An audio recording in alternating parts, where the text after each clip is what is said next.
Congress party की तस्वीर बदलने के लिए मिल चुका है उन्हें उनका नया अध्यक्ष मल्लिकार्जुन खड़गे के रूप में। जी हां, लगातार सवालात इसी बात को लेकर है कि मल्लिकार्जुन खड़गे कांग्रेस पार्टी को लेकर क्या बड़े फैसले लेंगे। चौंका देने वाला फैसला राजस्थान की सत्ता को लेकर उन्होंने लिया, तो साथ ही साथ उन्होंने कांग्रेस पार्टी की भी तस्वीर को बदलने के कई सारे वादे किए। मल्लिकार्जुन खड़गे के बयान सुनकर आप सब भी दंग रह जाएंगे कि कांग्रेस पार्टी की क्या सचमुच तस्वीर बदलने वाली है। दरअसल आप सभी को बता दें कि भारतीय जनता पार्टी से लेकर तमाम विपक्षी पार्टियों को मुंह तोड़ जवाब दिया कांग्रेस के नए आलाकमान मल्लिकार्जुन खड़गे ने। आलाकमान के फैसले का इंतजार था राजस्थान की सत्ता को लेकर उन्होंने, लेकिन भारत की सत्ता को हिलाकर रख दिया। नमस्कार, मेरा नाम है दीपक गुप्ता और यहाँ पर जानकारी दे रहे हैं मल्लिकार्जुन खड़गे के आज शपथ ग्रहण समारोह के दौरान किए गए वादे और दावे की। जी हाँ, वादे क्या किए और दावे क्या किए, दोनों में बहुत अंतर है। वादे वो किए हैं कि उन्होंने 1 लाख करीब युवाओं को नियुक्तियों को लेकर पत्र जारी करा है, ये बात राजस्थान की सत्ता पर लागू होती है। तो दूसरी तरफ पूरी कांग्रेस पार्टी को लेकर यह वादा किया है कि 50 साल से उम्र के लोग और 50% तक युवा अपनी कांग्रेस पार्टी में जिम्मेदारी निभाएंगे। ये अपने आप में एक चौंका देने वाला फैसला है, लेकिन इसी फैसले के साथ कई मुख्य नेताओं का इस्तीफा भी होना यहाँ पर लाजमी माना जा रहा है, क्योंकि कईयों को ये बात चुभेगी भी और कईयों को ये बात पसंद भी आएगी। लेकिन जिस तरीके से राजस्थान की सत्ता पर कई सारे सवाल खड़े थे, तो वहीं दूसरी तरफ इन्हीं सवालों का जवाब देने के लिए मल्लिकार्जुन खड़गे ने अपनी तमाम बातों को आगे रखा है। और ये देखना हर किसी के लिए दिलचस्प हो रहा है कि मल्लिकार्जुन खड़गे के क्या फैसले राजस्थान की सत्ता को लेकर भी होते हैं। लेकिन आज उन्होंने यहाँ पर अध्यक्ष पद आधिकारिक तौर पर संभाला और अध्यक्ष पद संभालने के साथ ही उन्होंने कई सारी बातों का ऐलान भी किया। लेकिन इन्हीं बातों के ऐलान के जरिए उसमें क्या बातें छुपी हैं, क्या बातें निकलकर सामने आई, आप उनका ये बयान देखेंगे तो आप खुद दंग रह जाएंगे कि कैसे मल्लिकार्जुन खड़गे ने यहाँ पर तमाम राजनीतिक मुद्दों को लेकर सवाल उठाए, तमाम कांग्रेस पार्टी के नेताओं के समीकरण को लेकर सवाल उठाए और उन समीकरण का जवाब कैसे मिलेगा, ये भी बात उन्होंने अपने इस बयान में उठाया। और सोनिया गांधी को लेकर खासकर क्या बातें करी, देखिए उनका ये पूरा बयान। आज मेरे लिए बहुत ही भावुक क्षण है।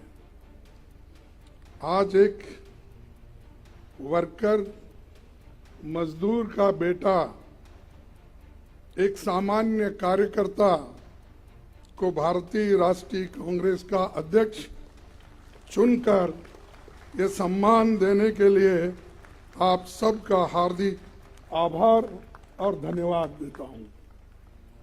जो यात्रा मैंने 1969 में ब्लॉक कांग्रेस कमेटी के अध्यक्ष के रूप में शुरू की थी, उसे आपने आज इस मुकाम पर मुझे पहुंचाया है। जिस महान राजनीतिक दल का नेतृत्व महात्मा गांधी जी, पंडित जवाहरलाल नेहरू जी, सुभाष चंद्र बोस जी, सरदार पटेल जी, मौलाना आजाद जी, बाबू जगजीवन राम जी, इंदिरा गांधी जी और राजीव गांधी जी ने किया हो, उस जिम्मेवारी को संभालना मेरे लिए सौभाग्य और गौरव की बात है। डॉक्टर अंबेडकर ने जो इस देश के संविधान को बनाने में अपनी आधुनिक भारत को निर्माण, कांग्रेस पार्टी का जो बेमिसाल योगदान है, मैं समझूंगा इसको रक्षा करना हमारा सबका फर्ज है। इसके लिए लड़ना हम सबको तैयार होना चाहिए। कांग्रेस के सभी पुराने अध्यक्षों को याद करते हुए मैं आप सबको भरोसा दिलाता हूं कि अपनी मेहनत से, अपने अनुभव से जो कुछ भी संभव होगा मैं करूंगा, लेकिन आप सबको भी मेरे साथ पूरी ताकत के साथ, लगन के साथ ठहरना होगा। यही मेरा अपील है।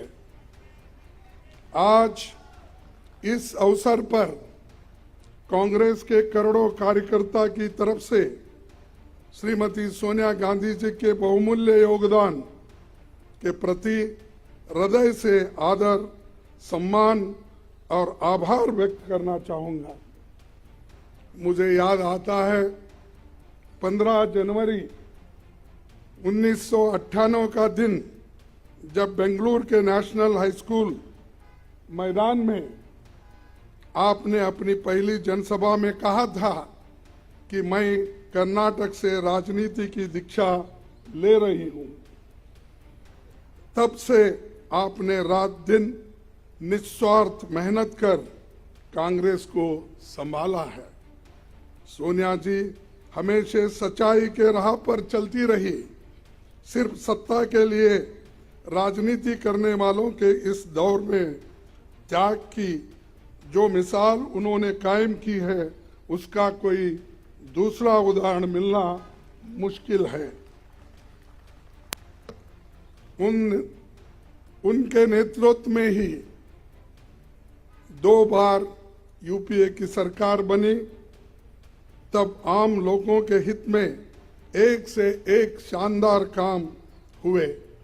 MNREGA, food security act, right to information, right land acquisition, right to forest rights जैसे कितने ही कानून आपने बनाया, जो सोनिया और डॉक्टर मनमोहन सिंह जी के नेतृत्व वाली सरकार की बहुत बड़ी ये उपलब्धि है।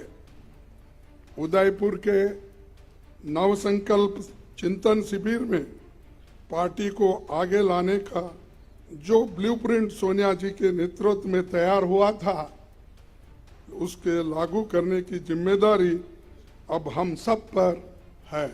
तो देखा आप सभी ने किस तरीके से मल्लिकार्जुन खड़गे ने गांधी परिवार का सम्मान जताते हुए, कई सारे फैसलों को लेकर बताते हुए ऐलानबाजियां करी कि उनका आने वाले वक्त में कहीं ना कहीं फैसला कांग्रेस पार्टी के लिए ही समर्पित रहेगा। कांग्रेस पार्टी को धीरे धीरे ही सही लेकिन सफलता की सीढ़ियों के साथ ऊपर लेकर जाना चाहते हैं। कांग्रेस पार्टी की तकदीर बदलना चाहते हैं, कांग्रेस पार्टी की तस्वीर बदलना चाहते हैं। ये बात मल्लिकार्जुन खड़गे ने साफ कर दी है। खड़गे के ये फैसले एकदम कड़क हैं और इसी वजह से जनता इन्हें पसंद भी कर रही है। लेकिन अब सवाल ऐसे में ये उठता है कि मल्लिकार्जुन खड़गे का क्या कदम गांधी परिवार के साथ ही रहेगा या वो गांधी परिवार से हटकर भी कुछ बैठ के करना पसंद करेंगे। क्यों? क्योंकि अगर नेताओं का रुख जानना है तो गांधी परिवार से हटकर उनको बैठ के करनी पड़ेंगी, वरना नेताओं का ज्यादातर समर्थन गांधी परिवार के पक्ष में ही नजर आ रहा है। इसी वजह से सवालात यहाँ पर खड़े हो रहे हैं कि गांधी परिवार तो यहाँ पर जनता को रास आया या नहीं आया, लेकिन नेताओं को रास आया, क्योंकि नेता ने उस बीच काफी मस्तीखोरी करी, ऐसा कई नेताओं का कहना था। अशोक गहलोत, सचिन पायलट सभी को इंतजार है, लेकिन कहीं ना कहीं